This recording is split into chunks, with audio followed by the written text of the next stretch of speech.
ওয়ালাইকুম আসসালাম।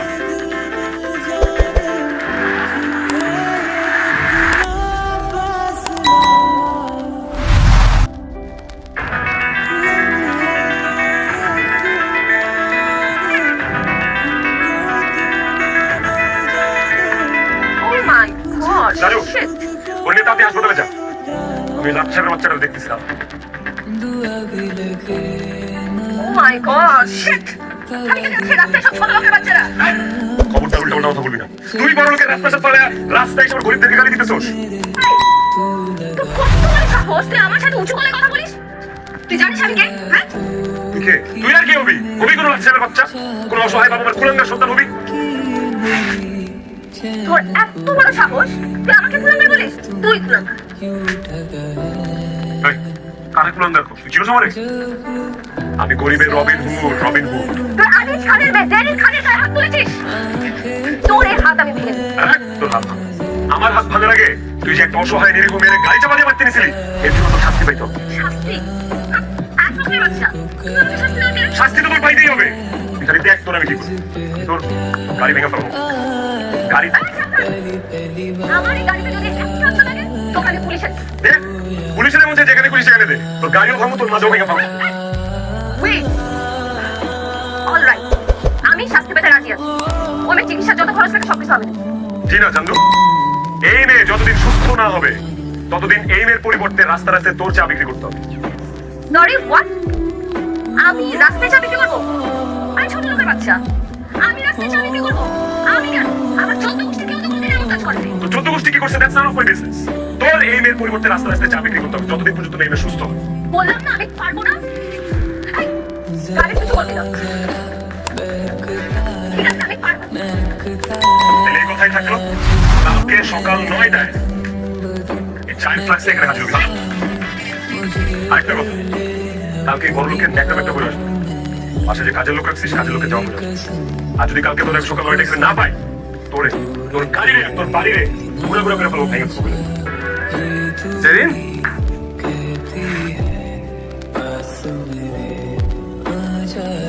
জেরিন, কাকে তুই বাসায় নিয়ে এসেছিস?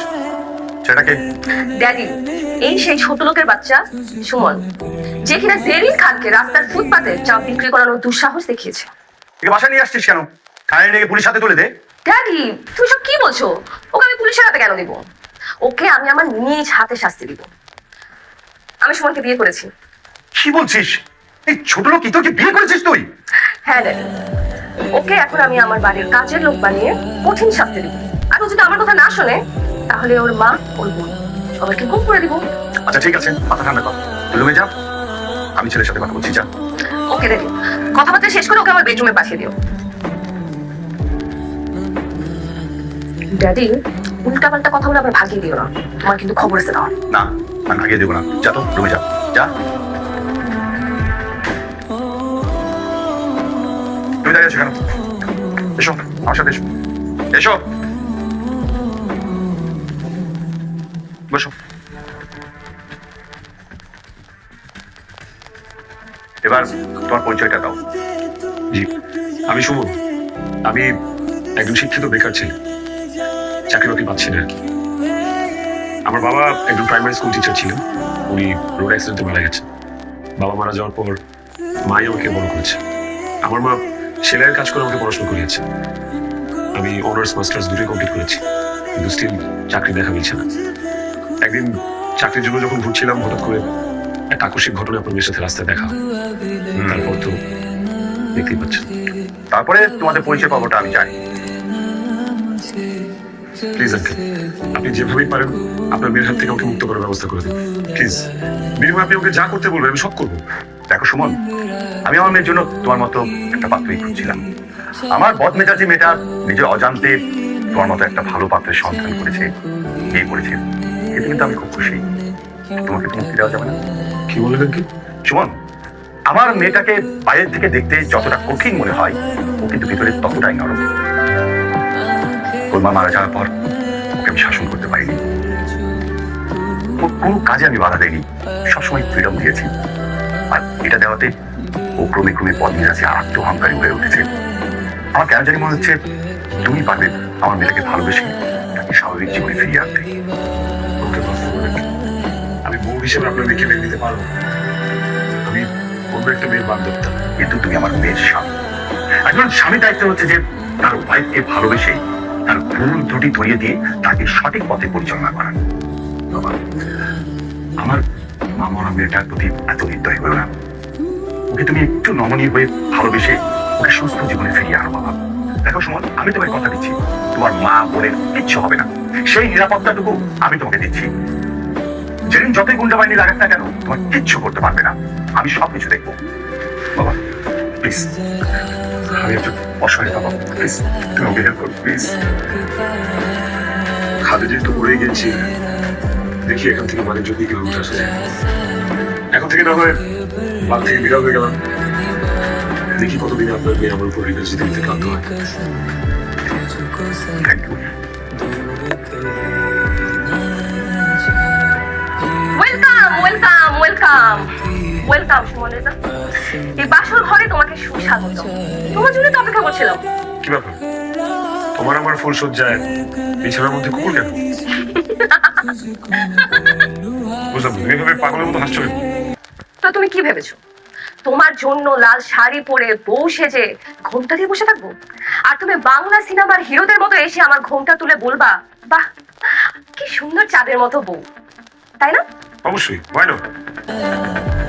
তুমি আর আমি ধর্মীয় ভাবে এখন স্বামী স্ত্রী, আমাদের বিয়ে হয়েছে।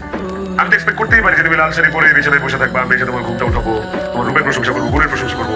এটাই তো স্বাভাবিক, তাই না? ওমা, তো তুমি কি ভেবেছো মানে তুমি আমার এই কুকুরের থেকে মূল্যবান? আমি তোমাকে বিয়ে করেছি সংসার করার জন্য? No way.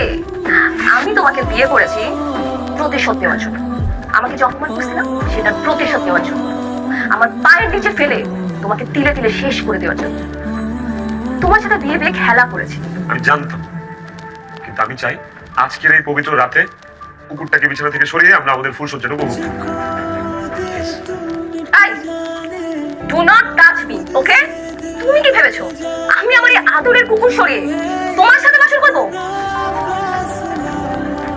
আমার এই কুকুরের এই বিছানায় শোয়ার অধিকার আছে, কিন্তু তোমার এই বিছানায় শোয়ার অধিকার নেই। এই যে আমার এই দামি খাট, আমার এই বিছানার চাদর, এরকম বিছানায় কোনোদিন ঘুমেছো? কোনোদিন চোখে দেখছো? তোর বাসার অবস্থা তো আমি জানি। আমার এই বিছানায় শুধু না যোগ্যতা লাগে। আমার এই বিছানার চাদর তোর থেকে অনেক অনেক দামি। আমার এই ঘরের প্রত্যেকটা জিনিস না অনেক দামি।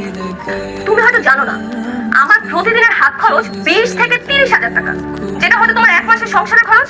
আমার পুরো পরিবার আমাকে ভরে ভরে ছোটবেলা থেকে টাকা দিয়েছে। আর তুমি আমাকে রাস্তার ফুটপাতে মানুষের দাঁড়ে দাঁড়ে চা বিক্রি করিয়েছো। এই খান সাহেবের মেয়ে চা বিক্রি করতে বাধ্য হয়েছে। তুমি কি ভেবেছিলে আমি তোমাকে এভাবে ছেড়ে দিব? No way. সত্যি যে তোমার সাথে পারবো না বলে বুদ্ধির খেলা খেলেছি। সরি, আমার ভুল হয়ে গেছে। না না, আমার শুধু ভুল না, আমার অনেক বড় ভুল হয়ে গেছে। আমি অনেক বড় অন্যায় করে ফেলছি, তোমার সাথে অনেক বড় ইনজাস্টিস করে ফেলছি। প্লিজ আমাকে মাফ করে দাও। এখন তুমি বলো যে তোমার অপমানের প্রতিশোধ মেটানোর জন্য আমাকে আর কি কি করতে হবে? তুমি যা বলবো আমি তাই করবো। প্লিজ আজকে রাতটা নষ্ট না করো। আজকে থেকে আমি আমার বাড়ির সব কাজের লোক বিদায় করে দেবো। তুমি আজকের জন্য আমার বাড়ির ধোয়া মোছা, রান্না বান্না সমস্ত কাজ করবে। শুধু তাই না, সেই সাথে আমার সব আবদার, সব ফরমাইশ পূরণ করবে। আর যদি তুমি এসব কাজ না করতে চাও তাহলে একটু উপায় আছে। দেড়মুখরে 30 লাখ টাকা দিয়ে তুমি এই বাড়ি থেকে মুক্ত হয়ে যেতে পারো আজীবনের জন্য। ওমা, কি ব্যাপার? একদম বোকা বনে গেছো তাই না? এই ধনী দুলালির সাথে খেলা শুরু করেছো তুমি, আর এই খেলাটা শেষ করবো আমি। তোমাকে হাড়ে হাড়ে বুঝিয়ে দিব এই ধনীর রক্ত কোনোদিন গরিবের অপমান সহ্য করে না। তো তুমি কি এখনো আমার এই আদরের কুকুরের সাথে বাসর করবা, নাকি ড্রয়িং রুমে গিয়ে ঘুমাবা? কোনটা?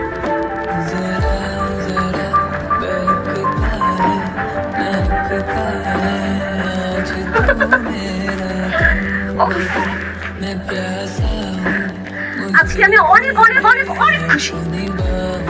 ওই ইতরটাকে, ছোট লোকের বাচ্চাটাকে আজকে প্রতিশোধ নিতে পারছি। আমার অপমানের প্রতিশোধ নিচ্ছি।